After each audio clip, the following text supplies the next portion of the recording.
Au nom du Père, du Fils et du Saint-Esprit. Amen. La paix de Jésus soit dans votre maison, sa paix et sa joie. Alléluia.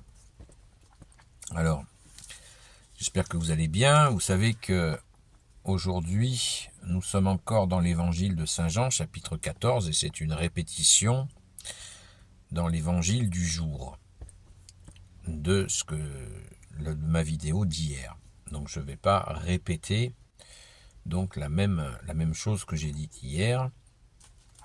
Je préfère donc vous parler de notre cher mois de Marie qui commence aujourd'hui, qui commence début mai. Le mois de Marie, c'est le mois de mai. Pourquoi le mois de Marie et le mois de mai? Eh bien, ça tombe, vous voyez, à l'après-Pâques, cette nature qui reprend vie, les fleurs. La plus belle fleur de l'humanité, c'est bien sûr la très sainte Vierge Marie. Et nous pensons, nous accueillons ce mois de Marie avec joie.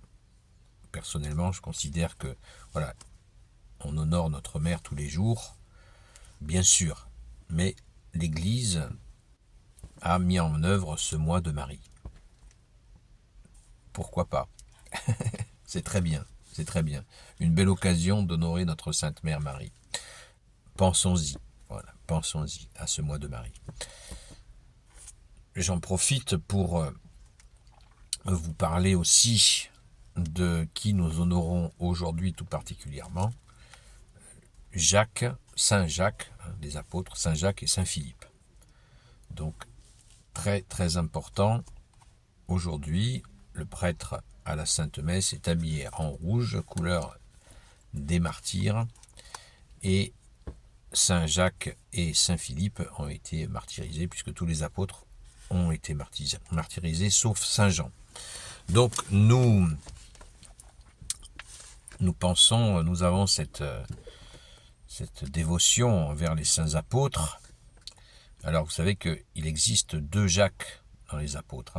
Il y a Jacques le Majeur, qui est donc le frère de Saint Jean, et Jacques le Mineur, qui est un autre Jacques. Voilà, faut pas les mélanger. Là, aujourd'hui, nous fêtons le Jacques le Majeur, et nous avons la joie, la très grande joie aussi, de fêter Saint Philippe.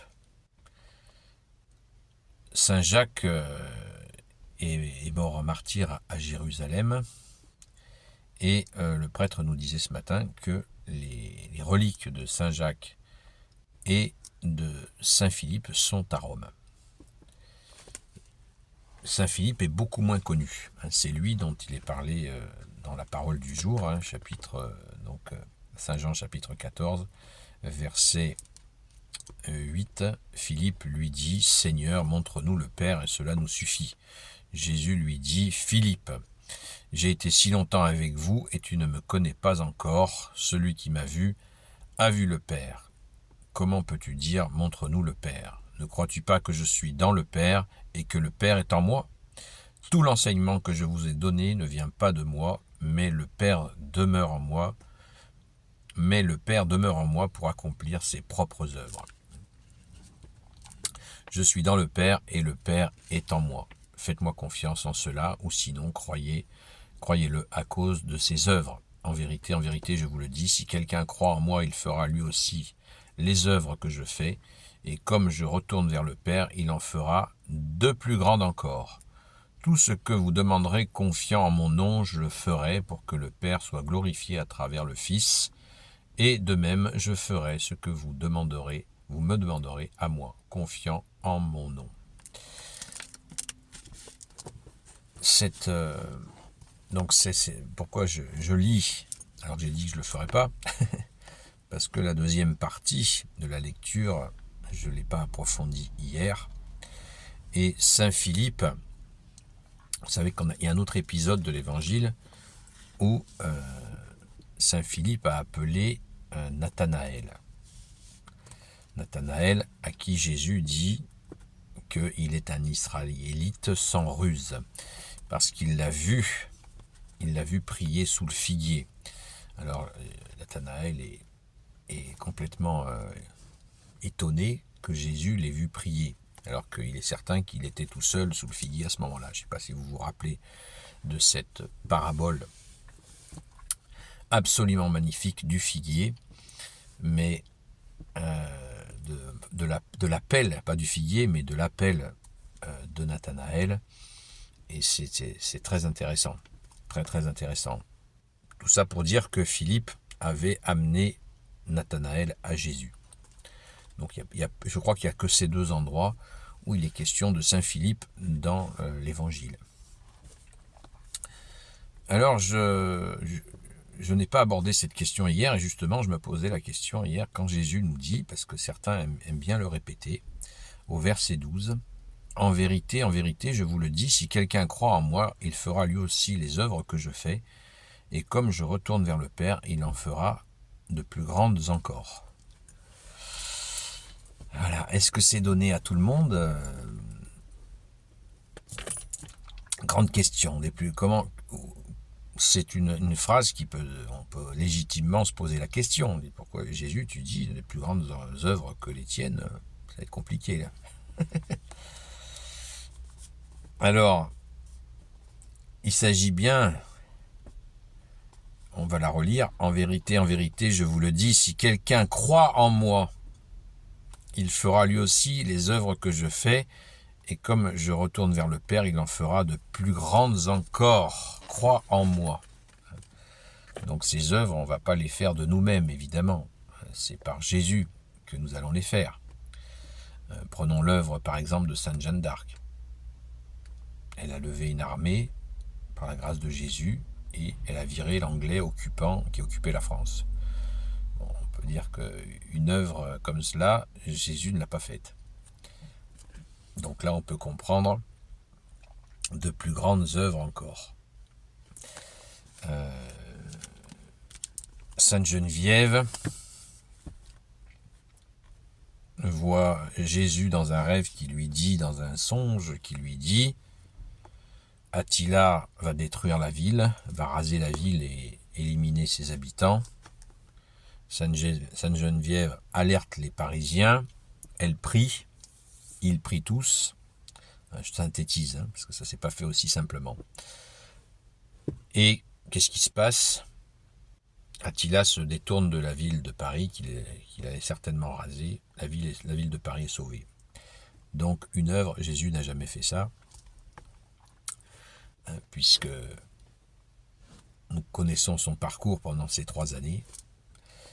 Et les exemples comme ça sont intéressants, mais le point commun avec ces œuvres, ces grandes œuvres, c'est que ce sont des gens entièrement qui se sont donnés totalement à Jésus. Parce qu'il y a des gens qui voudraient bien faire les miracles de Jésus, mais qui n'ont pas ce don de soi. Ce don de soi, c'est très important. Se donner à Jésus pour les gens qui ont l'appel de la sainteté.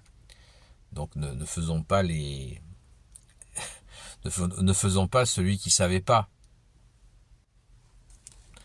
que cette sainteté, c'est un appel de Jésus.